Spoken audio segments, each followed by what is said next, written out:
Hello everyone, welcome back to my channel. इस video में हम करेंगे क्लास 11th का बायोलॉजी का chapter morphology of flowering plants.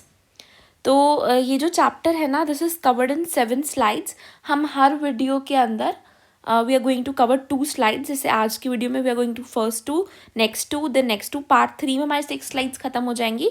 Part 4 में मैं 7th स्लाइड, सिर्फ ओनली 7th स्लाइड करेंगे। तो लगभग आई वुड से पार्ट 4 तक आपका ये चैप्टर जो है वो फिनिश हो जाएगा 4 पार्ट्स में। और एक पार्ट में हमें PYQs है, 8 स्लाइड में PYQs है जो कि आंसर्स हैं। तो उसकी मैं आपको लास्ट इसी के अंदर ही आपको स्क्रीनशॉट आपको शेयर कर दूंगी, आप इसे प्रैक्टिस कर सकते हो, इसमें आंसर्स भी रिटन है। सो विदाउट वेस्टिंग टाइम हम अपनी 2 स्लाइड्स को स्टार्ट करते हैं। मॉर्फोलॉजी ऑफ फ्लावरिंग प्लांट्स का मतलब क्या है? फ्लावरिंग प्लांट्स होते हैं एंजियोस्पर्म्स, यानी ऐसे प्लांट्स जो कि फ्लावर करते हैं, यानी वो फ्लावर ब्लूम करते हैं, वो वाले प्लांट्स। एंजियोस्पर्म्स की एक्सटर्नल स्ट्रक्चर्स, उसके एक्सटर्नल फीचर्स कैसे हैं? The study of external features is morphology. यहाँ पे लिखा भी हुआ है the study of external structures plus adaptation, plus वो जिस एनवायरनमेंट में ट्री या प्लांट है वो वहाँ पे उसके अकॉर्डिंग जो अडेप्टेशंस करता है, उसकी स्टडी को हम मॉर्फोलॉजी कहते हैं। तो हम इस चैप्टर में जो एंजियोस्पर्म्स हैं उनको डिटेल में पढ़ेंगे, क्योंकि वो मेजर पार्ट है हमारे प्लांट किंगडम का। तो एंजियोस्पर्म्स की हम मॉर्फोलॉजी के बारे में पढ़ेंगे। अगर बात करें उसके एक्सटर्नल स्ट्रक्चर्स को, तो हम उसे 2 पार्ट में डिवाइड कर सकते हैं। Number 1 is vegetative, number 2 is reproductive. Vegetative के अंदर रूट, स्टेम और लीफ आ जाता है, यानी हम देखो रूट, स्टेम और लीफ। रिप्रोडक्टिव की अगर मैं बात करती हूँ, रिप्रोडक्टिव के अंदर फ्लावर, फ्रूट और सीड आता है। फ्लावर से ही जो फ्रूट बनता है और सीड, ठीक है। उसके बाद अगर हम देखें, ये लेट्स से कि ग्राउंड लेवल है, ठीक है। ये ग्राउंड लेवल के नीचे अंडरग्राउंड पे जो सिस्टम होता है that is called root system, और जो ग्राउंड के ऊपर यानी अबव द ग्राउंड जो सिस्टम होता है उसे हम कहते हैं शूट सिस्टम। अब हम सबको पता है कि जो प्लांट है वो एक सीड से बनता है। सीड पे इस तरीके से 2 जो होते हैं, यहाँ पर ऊपर वाले को हम कहते हैं प्लूम्यूल एंड नीचे वाले को हम कहते हैं रेडिकल। जो ये 2 आउटग्रोथ्स होती है ना एक सीड पे, इसे हम प्लूम्यूल रेडिकल कहते हैं। यही जो है प्लूम्यूल बड़े होकर शूट सिस्टम बनाता है, और रेडिकल ही एक्सटेंड कर रेडिकल से ही अराइज होता है हमारा रूट सिस्टम्स को याद रखने के लिए। R for radical and R for root system. तो पहले हम देखते हैं रूट सिस्टम के बारे में। ये रेडिकल से बनता है। इसके फंक्शंस क्या हैं? दिस इज टोटली एनसीईआरटी, तो ध्यान रखना। एब्जॉर्प्शन, मिनरल्स को सोइल में से एब्जॉर्ब करता है। कौन करता है? रूट एब्जॉर्ब करता है। एंकर, पूरे प्लांट को एक जगह पे होल्ड करके रखता है, उसे एंकर करके रखता है, उसको एंकरेज प्रोवाइड करता है। स्टोरेज, अब जो स्टोरेज है वो रूट भी करता है, स्टेम भी करती है और लीफ भी करती है, ठीक है। तो हमारे पास तीनों ही हमारे स्टोरेज करते हैं, तो ये वाला फंक्शन इधर भी आ जाएगा। बट स्टोरेज आपको याद रखना है किसका फंक्शन है? रूट का भी फंक्शन है, स्टेम का भी, लीफ का भी। स्टोरेज करता है किसका? जो लीफ खाना बनाता है, कुछ वो यूज कर लेता है, कुछ स्टोर करता है, कुछ स्टेम भी स्टोर करते हैं, कुछ रूट भी स्टोर करते हैं। Synthesis of PGR. पीजीआर क्या होता है? Plant growth regulators. अगर मैं नॉर्मल आपको समझाने के लिए बोलूँ तो प्लांट के हॉर्मोन्स, जैसे हमारे अंदर हॉर्मोन्स होते हैं वैसे ही जो प्लांट के हॉर्मोन्स होते हैं उनको हम प्लांट हॉर्मोन्स की जगह पे एक फैंसी नेम दे देते हैं, which is PGR, plant growth regulators, जो कि प्लांट के ग्रोथ को रेगुलेट करता है। कौन रेगुलेट करेंगे? हॉर्मोन्स ही रेगुलेट करेंगे। तो उसका जो सिंथेसिस है यानी पीजीआर, मैं ये नहीं कह रही हूँ सारे पीजीआर जितने भी हॉर्मोन्स हैं उन सबका सिंथेसिस रूट करती है, पर हाँ कुछ हॉर्मोन्स का सिंथेसिस रूट करती है, ठीक है। उसके बाद है पॉजिटिवली जियोट्रॉपिक, यानी कि देखो जियोट्रॉपिक का मतलब होता है टुवर्ड्स द ग्रेविटी, यानी ग्रेविटी की तरफ। अब जैसे देखो रूट तो है ग्रेविटी की तरफ ही ग्रो कर, नीचे होती है ना, तो फिर उसे पॉजिटिवली जियोट्रॉपिक बोल दिया हमने, क्योंकि वो रूट जो है उसकी तरफ ग्रो कर रही है। या फिर फोटोट्रॉपिक होता है सनलाइट की तरफ ग्रो करना। मैं बोल सकती हूँ रूट जो है मेरी पॉजिटिवली जियोट्रॉपिक है पर नेगेटिवली फोटोट्रॉपिक है, क्योंकि धूप इस साइड होती है पर हमारा सन जो होता है वो साइड, सनलाइट इस साइड होती है पर हमारी रूट दूसरी डायरेक्शन में ग्रो करती है, तो नेगेटिवली फोटोट्रॉपिक। उसके बाद आता है अबव द ग्राउंड। अगर मैं ग्राउंड के ऊपर बात करूँ तो कौन सा सिस्टम प्रेजेंट होता है, शूट सिस्टम प्रेजेंट होता है, राइट। तो ये सारे को हम शूट सिस्टम बोलते हैं, पर यहाँ पे हम बेसिकली किसकी बात कर रहे हैं, स्टेम की बात करते हैं। अराइज फ्रॉम प्लूम्यूल, मैंने आपको बताया प्लूम्यूल और रेडिकल, प्लूम्यूल से शूट सिस्टम बनेगा। फंक्शंस क्या है, स्प्रेड आउट ब्रांचेस, ये जो स्टेम है ये ब्रांचेस बनाती है। कंडक्टिंग पाथवे होता है किस चीज़ का, हर एक चीज़ का, फूड का, पानी का, हर चीज़ का पाथवे तो ये स्टेम ही होती है। रूट से कुछ इधर आना है, लीफ पास, फ्लावर पास, सब कुछ तो इससे आता है। सपोर्ट प्रोवाइड करती है, हर एक चीज़ किसके ऊपर खड़ी है, स्टेम के ऊपर ही खड़ी है। तो स्टेम क्या है, सपोर्ट प्रोवाइड करता है। जैसे हमारी बॉडी में बैकबोन हमें सपोर्ट प्रोवाइड करती है। प्रोटेक्शन प्रोवाइड करता है, आपको पता है ना, जो हमारी स्टेम होती है वही थोन्स में भी, स्टेम के ऊपर ही थोन्स आ जाते हैं, स्पाइन्स आ जाते हैं ड्यू फॉर द प्रोटेक्शन, है ना। रिप्रोडक्शन भी करती है, कैसे करती है, अगर मैं स्टेम को कट कर दूं, स्टेम, कई सारे प्लांट्स ऐसे होते हैं वो ऐसे रिप्रोड्यूस कर सकते हैं। मैं स्टेम का थोड़ा सा पार्ट कट करके उसे सॉइल के अंदर अगर डाल देती हूँ तो वो अपने आप में एक नया प्लांट जो है उसको अराइज करता है, ठीक है। इस मेथड को हम ग्राफ्टिंग कहते हैं। बट आप इनडायरेक्टली आप देखो कि ये जो होता है हमारे पास प्लांट, ये इसकी स्टेम जो है ये आगे फर्दर ग्रो कर रही है, ठीक है। पॉजिटिवली फोटोट्रॉपिक, यानी कि ये सनलाइट की तरफ ग्रो करती है, तो this is called positively phototropic. और अगर मैं बात करूँ ये कैसे हो जाएगी, नेगेटिवली जियोट्रॉपिक, क्योंकि ग्रेविटी से ऊपर की डायरेक्शन में ये ग्रो करती है। आई होप इतना पार्ट हमें क्लियर हो गया। इसके बाद हम यहाँ पर देखते हैं रूट, रूट के बारे में देखते हैं। पहले बस सारे पार्ट्स देख लेते हैं। देखो जो ये नीचे है ये दिस इज कॉल्ड रूट, ठीक है। पहले रूट देखते हैं हम। रूट जो होती है, आप यहाँ पर देखो, ये जो रूट है हमारी, है ना, ये रूट प्राइमरी रूट कहते हैं इसको, ये जो मोटे वाली पार्ट है ना, this is called primary root. और ये आगे ऐसे लेटरल ब्रांचेस बना देते हैं विच इज कॉल्ड सेकेंडरी। जब सेकेंडरी रूट जो आगे ब्रांचेस बना रही है this is called tertiary root, ठीक है। दिस इज कॉल्ड हमारा रूट। और यही जो होता है इसी को हम कहते हैं this is called tap root system. हमारी रूट भी 3 तरीके की हो सकती है। There are 3 types of root. पहला है हमारे पास tap root system, primary root formed by direct elongation of radical and have lateral, secondary and tertiary roots। यानी कि यहाँ टैप रूट सिस्टम में क्या होता है, हमारी जो रेडिकल था, मैंने आपको बताया रेडिकल से रूट बनती है, रेडिकल की ही डायरेक्ट इलोंगेशन, यानी वो रेडिकल ही थोड़ा लंबा होता है और उसी से क्या बनती है हमारी ये मोटे वाली प्राइमरी रूट। और फिर उसके बाद वही सेकेंडरी और टर्जरी रूट प्राइमरी रूट बना देती है। और ये जो हमें सिस्टम है ना टैप रूट वाला सिस्टम, ये हमें डाइकोट्स के अंदर देखने को मिलता है। यूजुअली जो बड़े होते हैं ना प्लांट्स उसमें देखने को मिलता है, क्योंकि बड़े हैं तो उनको एंकरेज जो है वो ज़्यादा चाहिए होगी। और ये जो है ये मेरे थोड़े से ज़्यादा दूर दूर तक फैल पाते हैं। तो टैप रूट सिस्टम हमें कहाँ पे देखने को मिलेगा, डाइकोट्स में देखने को मिलेगा, मस्टर्ड में देखने को मिलेगा। किस में देखने को मिलेगा, मस्टर्ड में देखने को मिलेगा, डाइकोट्स में, मस्टर्ड में देखने को मिलेगा। कौन सा सिस्टम, टैप रूट सिस्टम। फिर आते हैं fibrous root. Primary root is short lived. इसमें जो प्राइमरी रूट भी बनती है इसके अंदर रेडिकल की डायरेक्ट इलोंगेशन प्राइमरी रूट बनती है, पर वो जो होती है वो शॉर्ट लिव्ड होती है, यानी वो जल्दी खत्म, मर जाती है जल्दी। यानी कि वो प्राइमरी रूट जल्दी ही मर जाती है और उसकी जगह पे वो मर के उसकी जगह पे क्या आ जाते हैं, बहुत सारे फाइबर्स अराइज होते हैं from the base of stem.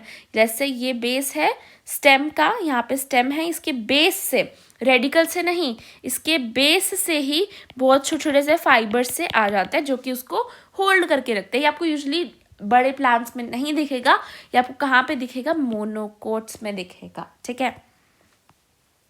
Adventitious root की मैं बात करूं, ये क्या होता है, this is arise from parts other than radical. ये रेडिकल की से अराइज नहीं करता है, this does not arise from radical, ये अदर देन रेडिकल किसी और पार्ट से अराइज करता है। For example monstera grass and banyan tree. आपने बनियन ट्री में देखा होगा प्रॉप रूट्स होती हैं, कैसे होती हैं, बनियन ट्री के यहाँ पे, जैसे बनियन ट्री बहुत ज़्यादा बड़ा होता है और घना होता है, तो उसके यहाँ पे ऐसे रूट्स जो होती हैं वो लटक रही होती हैं, just to provide it support. उसकी जो ऊपर की जो होता है एरिया, उसको सपोर्ट प्रोवाइड करने के लिए वो नीचे ना गिर जाए। मॉन्स्टेरा ग्रास बनियन, आपको याद रखना है क्या क्या किस में आपको मिलेंगे एडवेंटिशियस रूट, मॉन्स्टेरा ग्रास और बनियन के अंदर मिलेगी। फाइब्रस रूट आपको कहाँ कहाँ मिलेगी, मोनोकोट में मिलेगी। अगर हम बात करें ना, हमारे जो जितनी भी फैमिलीज है सिलेबस में, उनमें से सिर्फ 2 ही फैमिलीज जो है वो मोनोकोट हैं, which are Poaceae and Liliaceae. कौन सी फैमिलीज, पोएसी एंड लिलिएसी, ये दोनों फैमिलीज ही हमारी फाइब्रस रूट के इनके अंदर दोनों में ही फाइब्रस रूट मिलेगी। बाकी सब में कौन सी रूट मिलेगी, टैप रूट मिलेगी।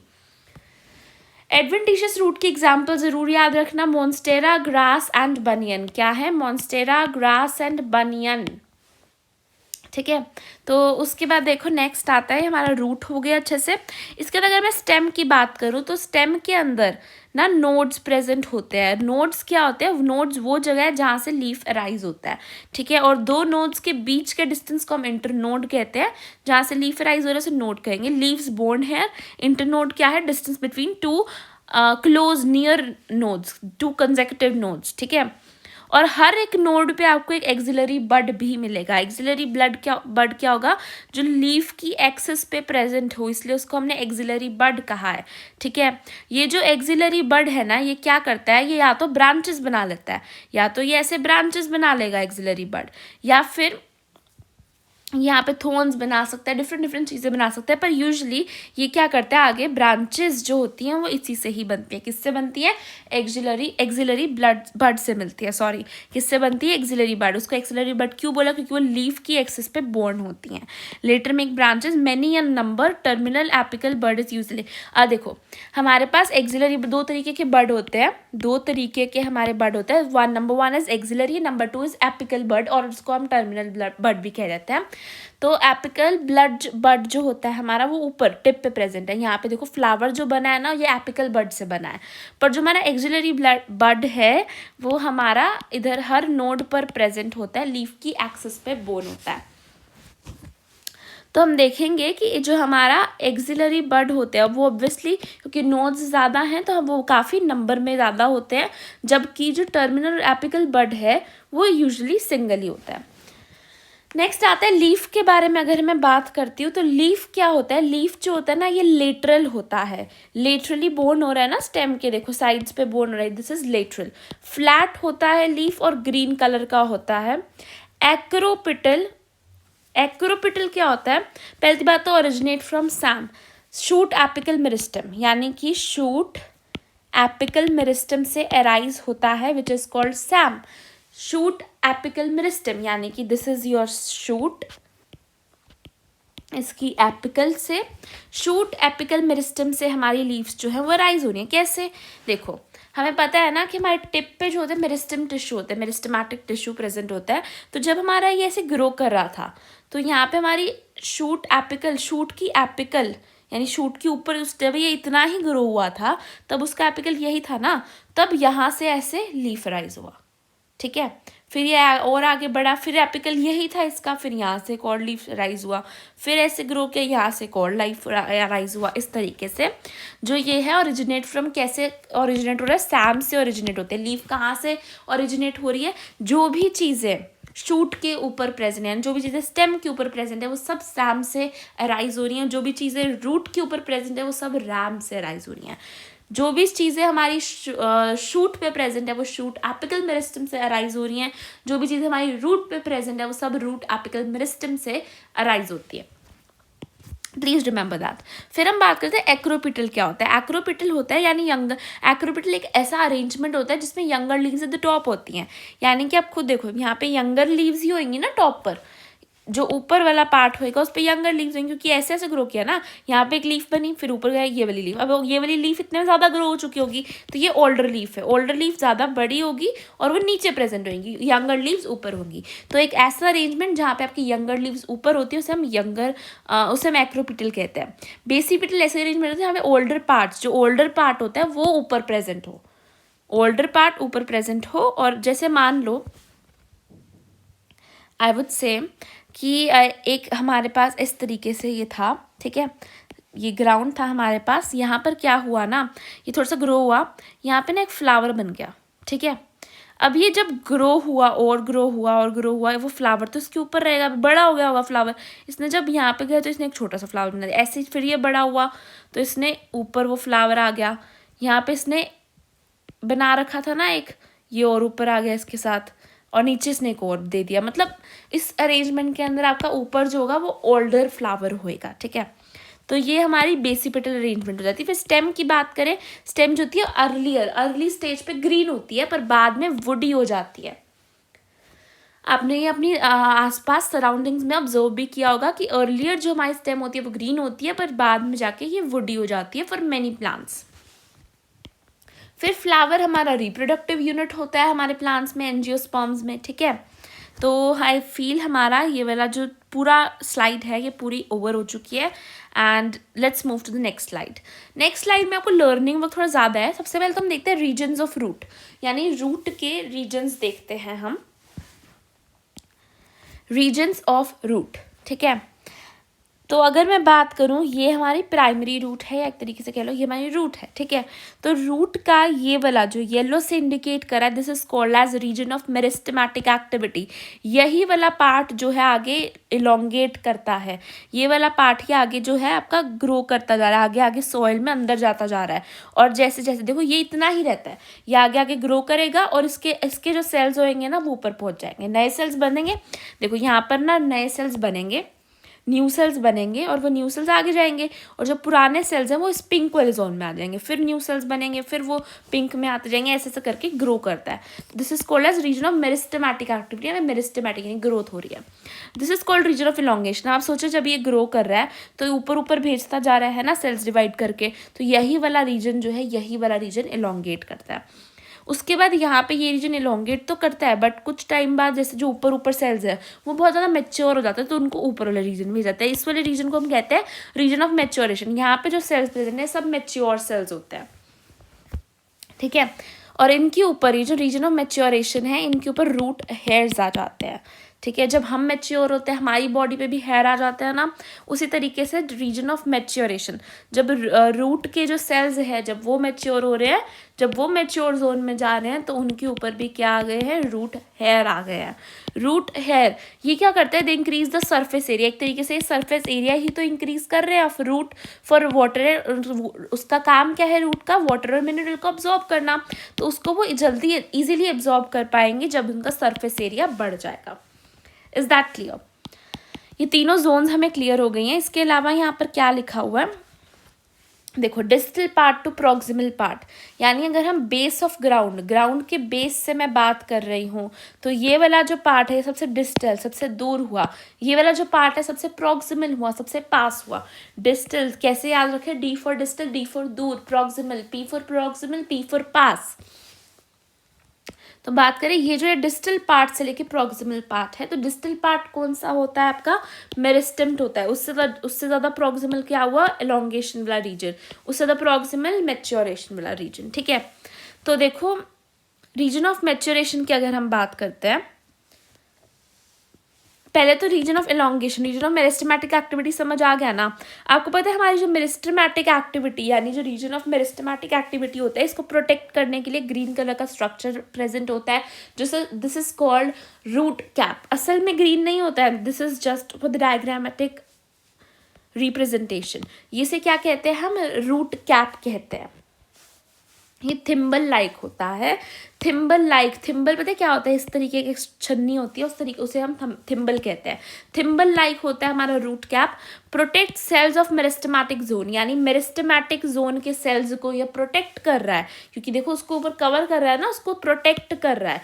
Make roots way through the soil.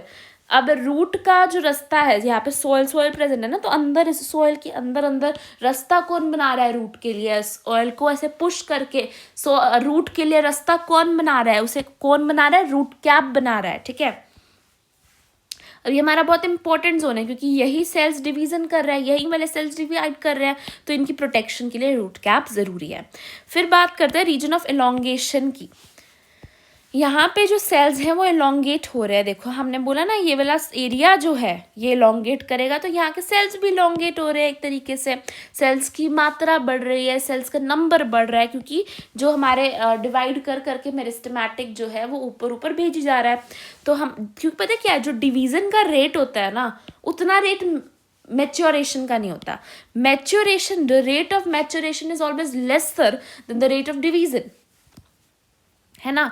तो देखो अब हमारी रूट भी कंटिन्यूसली ग्रो करती है, स्टेम भी कंटिन्यूसली ग्रो करती है, इसलिए हम लिविंग वर्ल्ड वाले चैप्टर में कहते भी हैं प्लांट्स जो होते हैं वो थ्रू आउट लाइफ ग्रो करते हैं। तो हमारे जो ये वाले सेल्स है डिवाइड करते जा रहे हैं, ऊपर भेजते जा रहे हैं, ये भी हाँ मैच्योरेशन में जा रहे हैं सेल्स, बट वो कम रहे हैं पर आ ज़्यादा रहे हैं। सोचो एक बस है, उस पर लोग चढ़ तो बहुत ज़्यादा रहे पर उतर कम रहे हैं, तो एक तरीके से बस के अंदर भीड़ बढ़ जाएगी, यानी ये इलोंगेट करेंगे। सेल्स भी अपने आप को इलोंगेट करेंगे, ठीक है। सेल्स जब इलोंगेट करेंगे, लेट्स से पहले मेरा सेल कुछ इस तरीके से था, उसके अंदर वैक्यूल इतना था, है ना। वैसे तो 90% ऑफ द एरिया सेल का कौन कवर करता है, वैक्यूल कवर करता है। ये मेरा सेल था, ठीक है। अब जब मेरा सेल इलोंगेट कर रहा है तो मेरा वैक्यूल भी तो एलोंगेट करेगा, वैक्यूलेशन जो होगी वो इंक्रीज कर जाएगी, सेल बढ़ेगा, वैक्यूलेशन भी बढ़ जाएगी, यानी फूड स्टोरेज बढ़ जाएगी। वैक्यूल्स में क्या होता है, फूड ही तो स्टोर होता है, तो यहाँ पर फूड स्टोरेज बढ़ जाएगी जब सेल्स एलोंगेट होंगे and new sales wall deposit. जो क्या होगा, हमारे पता है हमारे को सेल वॉल प्रेजेंट होती है प्लांट के ऊपर, और इस वाले एरिया जो हमारा एलोंगेशन वाला एरिया, यहाँ पे न्यू सेल वॉल डिपॉजिट्स बनेंगे। यहाँ पे सेल वॉल जो है उसके ऊपर नई नई डिपोजिशंस होंगी, ठीक है। क्योंकि देखो जब हम मैच्योर होते हैं उससे पहले हमारी बॉडी में बहुत ज़्यादा चेंजेस होते हैं, उसी तरीके से प्लांट की बॉडी के अंदर भी सेल वॉल पे बहुत ज़्यादा क्या हो रही है, डिपोजिशन हो रही है, new cell wall deposition. Small cells, large nucleus, dense protoplasm, thin cell wall, abundant plasmodesmatal connections divide continuously। ये किसकी बात हो रही है, देखो ये इसकी बात थी सेल्स इलोंगेट की, this was the region of elongation. ये बात कर रहे हैं हम मेरिस्टेमेटिक की, the purple one is about meristematic की बात कर रहे हैं। अब मेरिस्टेमेटिक के अंदर क्या हमारे स्मॉल सेल्स है, यानी बहुत छोटे सेल्स हैं, इस बात पे हम अग्री करते हैं। ये नया पार्ट है ना, अभी बहुत छोटे छोटे सेल्स प्रेजेंट है, इनका जो न्यूक्लियस है वो बड़ा है, ये बहुत छोटे सेल्स यहाँ पे प्रेजेंट है, इनका न्यूक्लियस बड़ा है। डेंस प्रोटोप्लाज्म, इनका जो प्रोटोप्लाज्म है यानी ये जो एरिया होता है साइटोप्लाज्म होता है हमारा, ये जो होता है बहुत ज़्यादा डेंस है, यानी बहुत थिक है। इनकी जो सेल वॉल है वो थिन है, सॉरी, इनकी सेल वॉल थिन क्यों है, क्योंकि जब ये इस पिंक वाले रीजन में जाएंगे, एलोंगेशन रीजन में आए, तब वहाँ पे इनकी सेल वॉल पे डिपोजिशंस होंगी, तो यहाँ पर इनकी जो सेल वॉल होती है वो थिन होती है।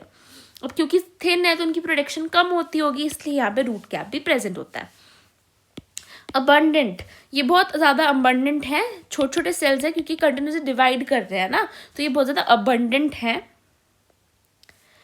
प्लाज्मोडेस्मेटल कनेक्शंस प्रेजेंट होते हैं इनके अंदर, प्लाज्मोडेस्मेटल कनेक्शंस प्रेजेंट है इनके आपस में, सेल्स के बीच में प्लाज्मोडेस्मेटल कनेक्शंस प्रेजेंट होते हैं, ठीक है।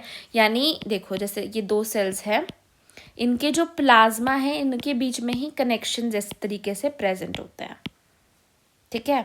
इस तरीके से इनके बीच में कनेक्शंस जो होते हैं वो प्रेजेंट होते हैं और ये डिवाइड कर रहा है कंटिन्यूसली, तभी तो ये क्या है, मेरिस्टेमेटिक एक्टिविटी का रीजन है। आई फील हमने वाला पार्ट भी कर लिया, ये रह गया हमारे पास रीजन ऑफ मैच्योरेशन में क्या लिखा हुआ है, cell wall deposition completed.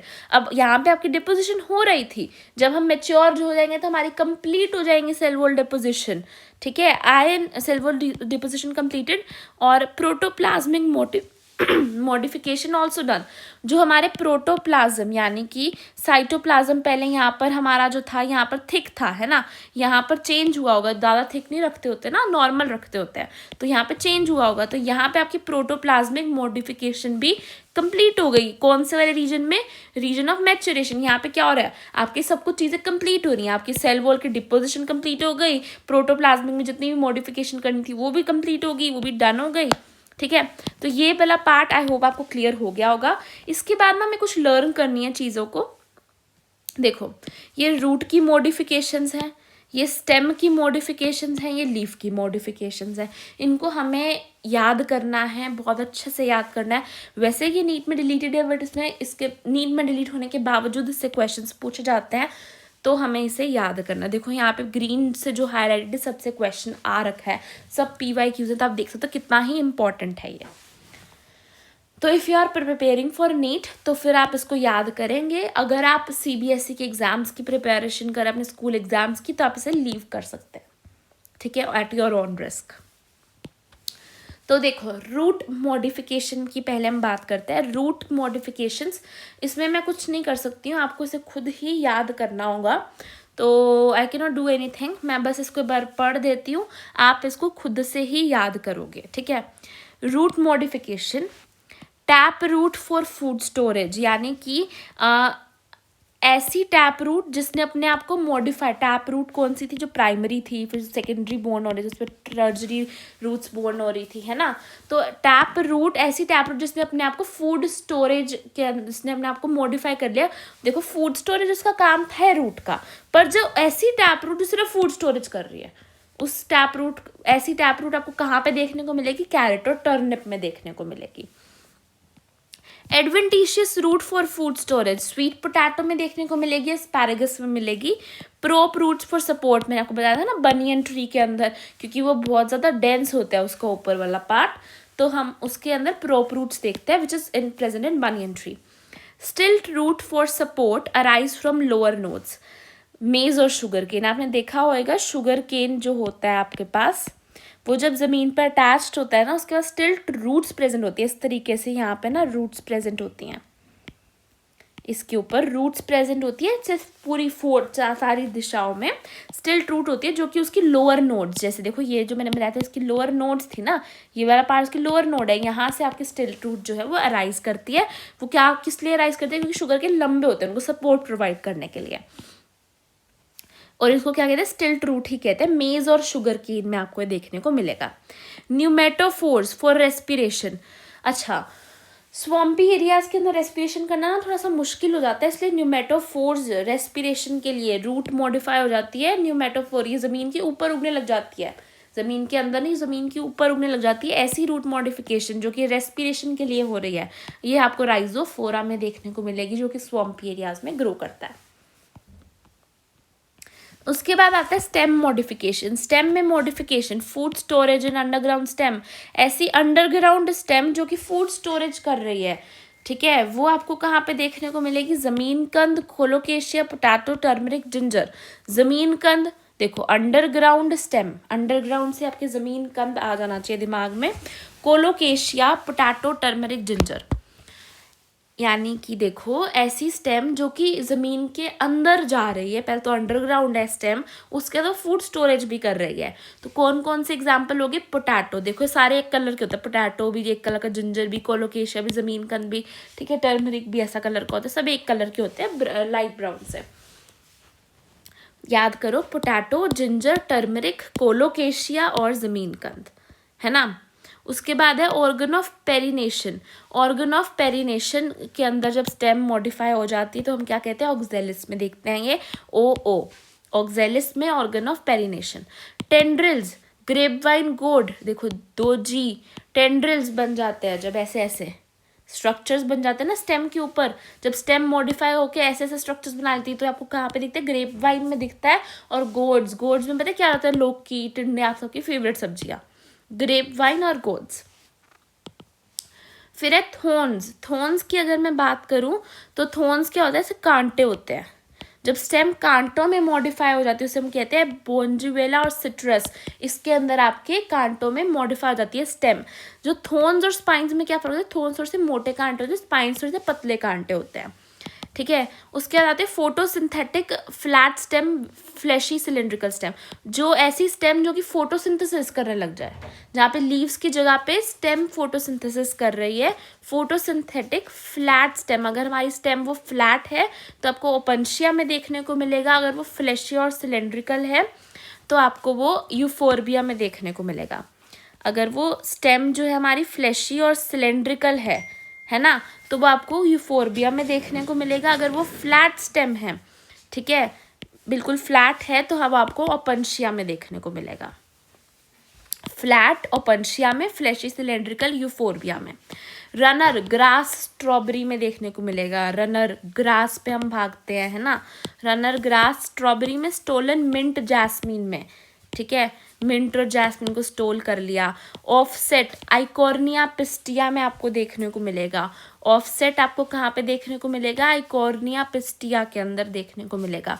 Sucker आपको कहाँ पे देखने को मिलेगा, पाइनएप्पल, क्रिसैंथेमम, क्रिजेंथनम और बनाना में देखने को मिलेगा। सकर, आपका जो सक किसने कर रखा है आपके ब्रेन को, किसने कर रखा है, पीसीबी ने, पाइनएप्पल, क्रिजेंथनम, बनाना ने। लीफ मॉडिफिकेशन की बात करें अगर हम, लीफ कैसे, ये तो सब स्टेम मॉडिफाई हो रही थी, लीफ कैसे मॉडिफाई हो रही हैं, टेंड्रिल में अगर लीफ मॉडिफाई, अगर लीफ टेंड्रिल बन रही है ना, अगर लीफ टेंड्रिल बन रही है तो पी के अंदर बनेगी। अगर लीफ स्पाइन्स में ट्रांसफॉर्म हो रही है, ठीक है, अगर लीफ हमारी स्पाइन्स में ट्रांसफॉर्म हो रही है तो कैक्टस, वहाँ पे आपके थॉर्न्स बने थे, यहाँ पे हमारी स्पाइन्स बन रही हैं, ठीक है। फिर अगर लीफ में स्टोरेज हो रही है तो अनियन, गार्लिक, यहाँ पे स्टोरेज हो रही थी तो ज़मीन कंद, कोलोकेशिया, पोटैटो। अगर लीफ स्टोरेज कर रहा है तो अनियन और गार्लिक, ऐसे क्लोव्स, क्लोव्स से बन जाते हैं ना, देखो वो क्लोव्स ही तो एक लीफ को रिप्रेजेंट कर रहे हैं। फिर आते हैं ऑस्ट्रेलिया एकेशिया, इसमें क्या होता है, आपके पेटियोल जो है वो फोटोसिंथेसिस जो है, क्या होता है ना, देखो ये हमारी लीफ है, इसके अंदर हमारी जो लीफ है ना ये फोटोसिंथेटिक नहीं होती, इसलिए जो हमारा पेटियोल है, ये जो डंडी है जो लीफ को अटैच करती है लीफ बेस से, ये डंडी थोड़ी सी बड़ी हो जाती है इस केस के अंदर। पेटियोल जो है एक्सपैंड हो जाता है क्योंकि इसको फोटोसिंथेसिस करनी पड़ती है, क्योंकि लीफ नॉन फोटोसिंथेटिक होता है। तो ये आपको कहाँ पे देखने को मिलेगा, ऑस्ट्रेलियन एकेशिया में। ऑस्ट्रेलियन एकेशिया में आपकी जो लीव्स होती हैं ये बहुत छोटी होती हैं और शॉर्ट लिव्ड है, थोड़े दिनों बाद, थोड़े टाइम बाद वो ख़त्म हो जाती है। तो उसमें जो हमारा लीफ बेस से जो लीफ को अटैच करता है, पेटियोल जो होता है हमारा, वो जो होता है थोड़ा सा अपने आप का अपना एरिया जो है उसको एक्सपैंड कर लेता है। क्यों कर लेता है, ताकि वो फोटोसिंथेसिस कर पाए। कहाँ पे आपको देखने को मिलेगा, ऑस्ट्रेलियन एकेशिया में। लास्ट में लिखा है वीनस फ्लाई ट्रैप और ब्लैडर ऑफ ब्लैडर वोट, ठीक है। ये भी जो होता है ये लीफ की ही मॉडिफिकेशंस होती हैं। ये ट्रैप, ये इंसेक्ट को पकड़ने का जो ट्रैप है ये कौन, लीफ की ही मॉडिफिकेशन से आपको दिखता है। कहाँ पे दिखेगा, Venus fly trap, bladder of bladderwort, ये दोनों ही लीफ की मॉडिफिकेशन है। कौन कौन, वीनस फ्लाई ट्रैप और ब्लैडर ऑफ ब्लैडर वोट। तो that's it for the part 1। Thank you for watching. Part 2 में हम आगे कंटिन्यू करेंगे, part 3, part 4। Thank you for watching. Bye guys, take care.